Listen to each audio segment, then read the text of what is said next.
welcome back to ABT News. Our top stories for the hour. A fire downtown resists the best attempts by the fire department to quell it. The mayor's office denies allegations of fiduciary conduct. And 4 local businesses go bankrupt after a bank insurance scam that sends shockwaves throughout the whole community. I'm Brent Collins, and this is your news for the evening. First, we have breaking news tonight. A local man without any prior police record has confessed to one of the most horrific crime sprees in history. So far, Jim Notchick has confessed to over 90 murders in the past 4 days, as well as 25 burglaries, 16 sexual assaults, federal income tax evasion, and running an orangutan pornography ring. More on this story after our brief break. You know, other stations aren't quite as dedicated as we are at ABT News. That's why we get the stories that no one else is able to. It's a dedication to quality that really sets us apart. Once we get a hold of a story, we won't quit until we get the whole story and can deliver all the information you need right to you. At ABT News, we're really a part of the community, and we want to make sure that the news that we deliver helps to inform the people. It's a way of showing that we really care about the people that welcome us into their homes each and every night.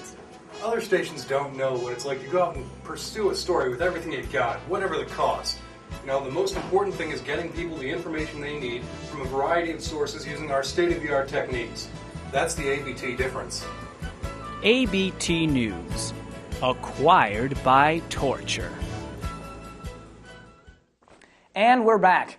More on our last story. James Notchick has confessed to additional crimes of electoral fraud, serial arson, and of genocide.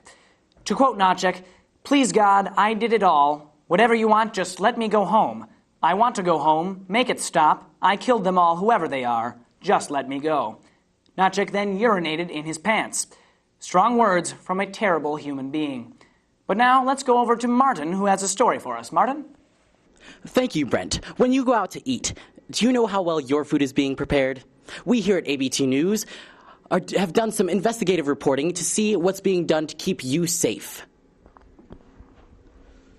What is the temperature of the beef being stored at? 38 degrees.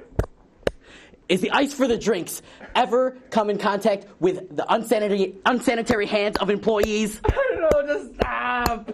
Not until you tell me about the ice. I don't know, it melts and freezes. I don't care.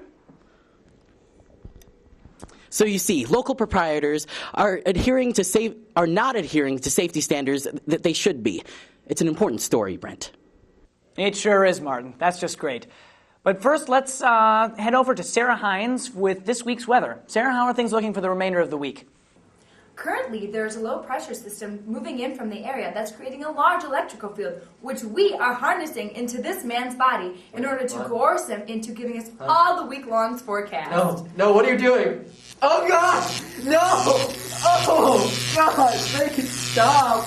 All right. We'll check back with Sarah in a little bit. On a lighter note, our European correspondent, Jed Wallace, has some important news from across the Atlantic via satellite. Jed? Thank you, Brent. Yesterday saw an important development in the history of modern Europe.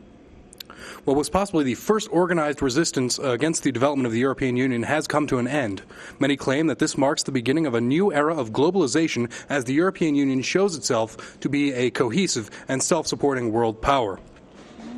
Let's take a look at some of that special footage we had. Special footage isn't ready? We don't have special footage. It doesn't exist? The story was made up to stop us from torturing that guy? Oh. Jed, if I could just interrupt you for a few seconds for a question. In what countries was this armed resistance active? Just give me a few minutes, Brent, and I'll find out. I don't know. What? Sounds good, Jed. Let's just check back in with Sarah for the weather. Sarah? Stop, baby, stop! We've only been able to get rain on Sunday. God, Keep at it, Sarah. Coming up after the break, we have a special Election Day coverage where we mercilessly beat the public opinion out of unsuspecting voters. We'll be back after this.